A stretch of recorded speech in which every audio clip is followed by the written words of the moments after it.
Shalom, selamat pagi saudara yang diberkati oleh Tuhan Yesus Kristus. Jumpa lagi bersama dengan kami dalam Gracia Hope Compassion Channel di hari terakhir di tahun 2024. Siap memasuki tahun 2025, saudaraku yang diberkati, mari kita merenungkan kebenaran firman Tuhan pada pagi hari ini. Saudaraku yang diberkati, jangan pergunakan waktu-waktu ini dengan sia-sia, tetapi pergunakan waktu yang ada, karena hari-hari ini adalah hari-hari yang jahat, hari-hari yang sukar, sementara waktu berjalan begitu cepat. Tanpa terasa 2024 akan segera berakhir, dan kita akan memasuki tahun 2025. Mari sebelum kita mengakhiri tahun 2024 ini syukur dengan sukacita, mari kita satu di dalam doa. Terima kasih Bapa di surga, Engkau yang memberkati tahun-tahun kami, Engkau yang memberkati hari-hari, Engkau yang memberkati tahun-tahun kehidupan kami dengan penuh berkat. Kasih setiamu tidak pernah lekang oleh waktu. Terima kasih Tuhan, kami menyerahkan Tuhan perenungan firman Tuhan pada pagi hari ini ke dalam tangan Tuhan yang penuh kasih. Dalam nama Yesus kami berucap syukur, haleluya, amin. Mari saudaraku, kita akan membaca merenungkan firman Tuhan yang terambil dari Kisah Para Rasul pasal yang ke-9 ayat 32 hingga ayat yang ke-43. Demikian firman Tuhan yang memberi judul Tabita Bangkitlah.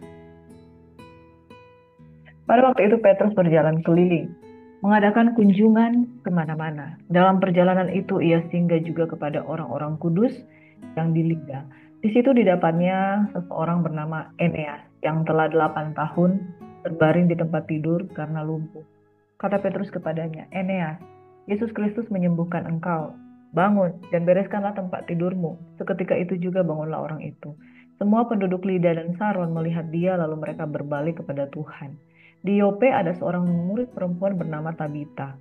Dalam bahasa Yunani, Dorcas. Perempuan itu banyak sekali berbuat baik dan memberi sedekah. Tapi pada waktu itu ia sakit lalu meninggal. Dan setelah dimandikan, mayatnya dibaringkan di ruang atas, Lida dekat dengan Yope. Ketika murid-murid mendengar bahwa Petrus ada di Lida, mereka menyuruh 2 orang kepadanya dengan permintaan. Segeralah datang ke tempat kami. Maka berkemaslah Petrus dan berangkat bersama-sama dengan mereka. Setelah sampai di sana, ia dibawa ke ruang atas.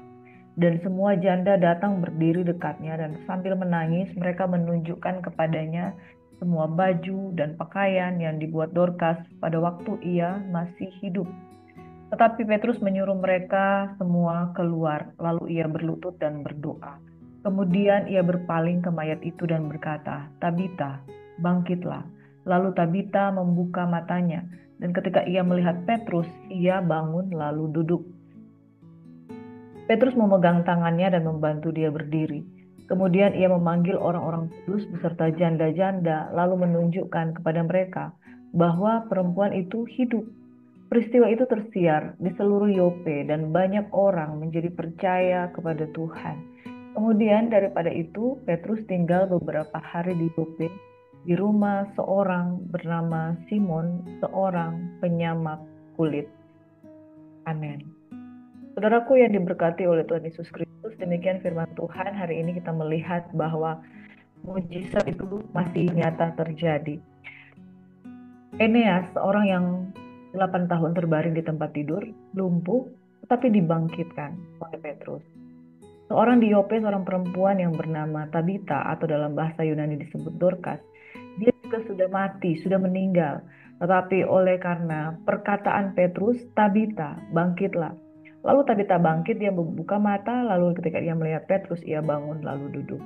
Saudara, pesan Tuhan di akhir tahun ini adalah bangkit. Bangkit dan berjalanlah. Amin. Bapak Ibu Saudaraku yang diberkati oleh Tuhan Yesus Kristus, kita mendengar kabar-kabar buruk, kabar-kabar burung bahwa ekonomi dari bangsa-bangsa itu sedang suram. Bahkan ekonomi dari bangsa-bangsa itu sudah hampir mati. Bahkan terakhir kita mendengar bahwa toko-toko itu semakin banyak yang tutup. Akibat dari toko-toko yang tutup, saudara, makin banyak pengangguran. Banyak orang yang bunuh diri karena terjerat dengan pinjaman online. Satu keluarga dengan anak balita, sehati sepikir mereka Bunuh diri, saudara. Suami dan istri dan anak mereka bunuh diri karena tidak mampu membayar pinjaman hutang. Tapi firman Tuhan katakan pada pagi hari ini, bangkit. Tabita, bangkitlah. Saudara, Tabita itu sudah meninggal. Tetapi kenapa dia bangkit? Karena orang-orang di sekitar dia, murid-murid Yesus yang ada di sekitar itu tahu bahwa Petrus ada di sana. Lalu mereka menghubungi Petrus supaya Petrus datang. Petrus ada di Lida. Lalu Lida itu dekat dengan Yope. Murid-murid yang ada di Yope itu punya iman. Ini perempuan baik. Perempuan ini perempuan yang membuat banyak pekerjaan, semua baju yang dipakai dibuat olehnya itu banyak perbuatan baik yang dia lakukan. Dan mereka berharap dia untuk bangkit. Dan apa yang terjadi? Mereka mematikan circle yang penuh dengan pengharapan. Circle yang mengharapkan satu kebangkitan. Apa yang Tabita lakukan? Tabita sudah mati, saudara. Tabita sudah tidak bisa berbuat apa-apa. Dia sudah meninggal. Tetapi orang-orang di sekitar dia punya pengharapan bahwa Tuhan bisa melakukan mujizat melalui Rasul Petrus. Lalu mereka menghubungi Petrus yang ada di Lida, dekat dengan Yope. Berkemaslah Petrus dan berangkat ke sana. Sampai di sana di ruang atas semua janda sedang menangis. Mereka menunjukkan semua pakaian yang dibuat oleh Tabita. Lalu Petrus menyuruh mereka semua sepakat berdoa. Lalu dia berpaling ke mayat itu dan berkata, Tabita, bangkitlah.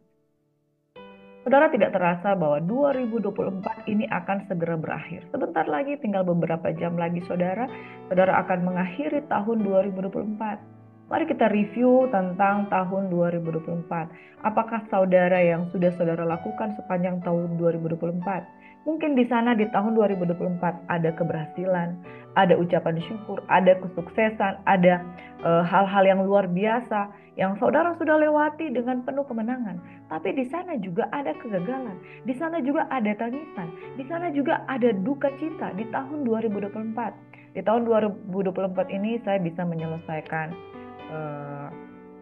profesi saya, menyelesaikan bisnis saya, menyelesaikan pekerjaan-pekerjaan saya. Bahkan di tahun 2024 ada pekerjaan proyek-proyek yang saya harus selesaikan, itu bisa selesai semuanya saudara. Itu membuat sukacita di dalam kehidupan kita.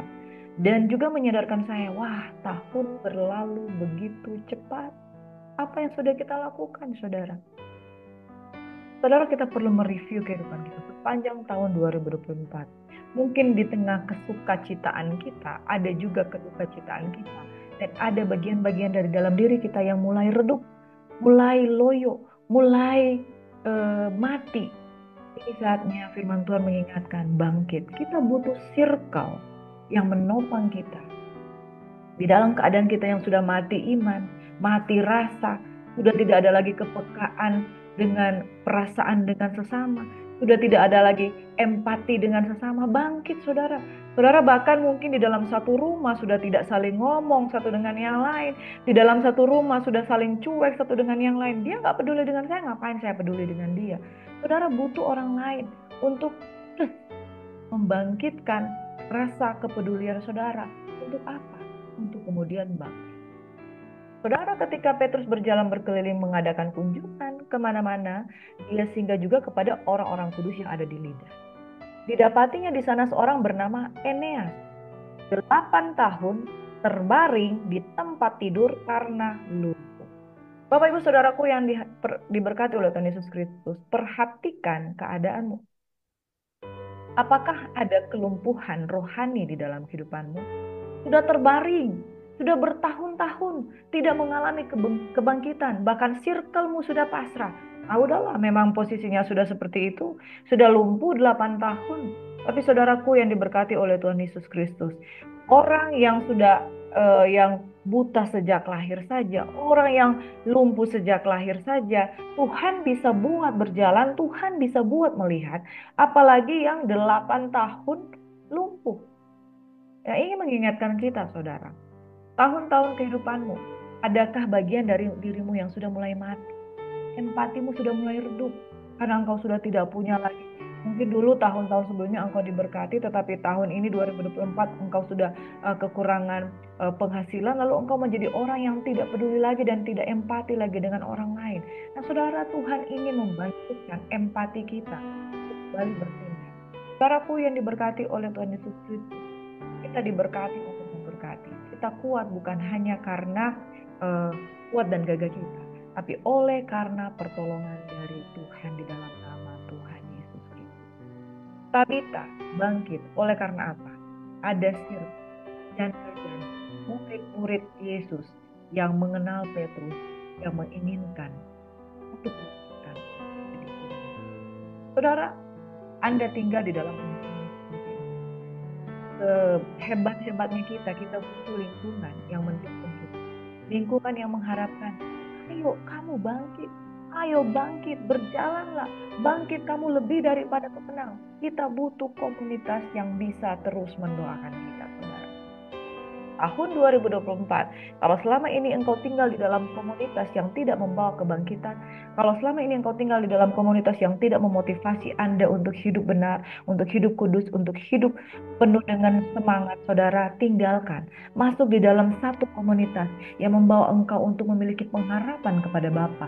Orang-orang yang mengenal hamba-hamba Tuhan, yang membawa hamba-hamba Tuhan itu kepada dalam hidupmu, satu pengenalan yang benar akan Tuhan sehingga rohmu bangkit. Tidak lagi menjadi seperti rohmu yang suam-suam kuku. Tidak lagi menjadi dirimu dengan rohmu yang tidak empati, tidak peduli. Saudara, bahkan engkau sudah dikuasai kepahitan selama bertahun-tahun. Engkau mengalami yang namanya kelumpuhan rohani. Bapak Ibu Saudaraku yang diberkati oleh Tuhan Yesus Kristus. Kalau hari ini circlemu membuat engkau mati secara rohani, keluar, bangkit dan berjalanlah. Temukan satu komunitas yang membawa engkau kepada pengenalan yang benar akan Tuhan dan membawa engkau bangkit di dalam kekuatan kuasa. Kenalilah komunitas. Kenalilah komunitasmu yang membawa engkau untuk dekat dengan hamba-hamba Tuhan, untuk dekat dengan kehidupan-kehidupan yang membawa pada kebangkitan, kuasa kebangkitan. Tuhan hari ini ketika saudara mempersiapkan untuk masuk tahun 2024, perhatikan untuk meninggalkan tahun 2024, memasuki tahun 2025. Perhatikan komunitas di mana engkau berada. Masuklah di dalam komunitas yang membawa engkau termotivasi, bangkit, bisa berjalan, keluar dari zona nyaman, keluar dari zona keterpurukan, keluar dari zona kelumpuhan, masuk di dalam zona penuh iman, supaya engkau bangkit dan berjalan. Bapak Ibu Saudaraku yang diberkati, tahun 2025 kita butuh sebuah support system. Kita butuh suatu komunitas yang mendukung. Tahun 2025 Tuhan menjanjikan kebangkitan, tetapi engkau harus memilih di mana engkau bertumbuh. Berani hadapi tantangan, jangan menyerah pada mimpi-mimpimu, dan yakini bahwa segalanya mungkin jika kamu tetap berjuang. Ingat saudara, kita tidak bisa berjuang sendiri. Mari kita review year end tahun 2024, memasuki tahun 2025. Tinggalkan segala beban dan dosa yang begitu merintangi. Ada satu jalan lurus, di mana ketika engkau berharap kepada Tuhan, Dia pegang tangan kananmu. Memasuki tahun 2025, bangun komunitas yang sehat, bangun komunitas yang penuh dengan iman, miliki iman percaya kepada Tuhan, bangkit dan berjalanlah. Tabita, bangkitlah. Maka orang yang sudah mati, dia akan dibangkitkan lagi. Orang yang sudah lumpuh bertahun-tahun, dia bisa berjalan. Tuhan Yesus memberkati kita. Tuhan kiranya memberkati dan melindungi engkau. Segala syukur kami hadapkan kepadamu Tuhan. Untuk kami mensyukuri tahun 2024 yang telah berlalu. Baik suka maupun duka, baik sedih maupun susah maupun sukacita Tuhan. Kami memperhadapkan kehidupan kami kalau Engkau sudah menolong kami di tahun-tahun sebelumnya. Kami sudah mengalami kemenangan demi kemenangan, lepas kemenangan. Tetapi kami juga mengalami keadaan-keadaan duka cita, kehilangan, kekurangan. Tetapi Tuhan senantiasa memberikan kami pertolongan. Kami mau hidup di dalam komunitas yang membangkitkan. Kami mau hidup di dalam komunitas yang menguatkan, yang membawa kami kepada iman, lepas iman di dalam nama Yesus Kristus Tuhan. Memasuki tahun 2025, bangkit, berjalanlah dan lihatlah terang Tuhan terbit atasmu. Bangkit dan berjalanlah, kemuliaan Tuhan terbit atasmu. Di dalam nama Yesus, 2025 diberkati, 2025 tahun kebangkitan, 2025 tahun penuh kemenangan. Dan kami percaya semua orang yang mengandalkan Tuhan tidak akan dikecewakan. Pekerjaan-pekerjaan kami dibukakan oleh Tuhan, disingkapkan oleh Tuhan. Jalan penuh dengan harapan di dalam Yesus Tuhan. Ini doa kami, harapan kami bawa di dalam nama Yesus Tuhan. Kami berdoa dan mengucap syukur. Haleluya. Kasih Tuhan, selamat memasuki tahun 2025. Tanggalkan 2024 yang penuh dengan kenangan yang indah, kenangan yang manis, kenangan yang penuh dengan suka dan duka. Bangkit dan berjalanlah 2025. Tuhan beserta. Jehovah Jireh, Jehovah Nisi, Jehovah Rafa, dan Tuhan Allah semesta alam menjadi barisan depanmu. Kemuliaan Tuhan menjadi perisaimu. Di dalam nama Yesus, selamat memasuki 2025. God bless you.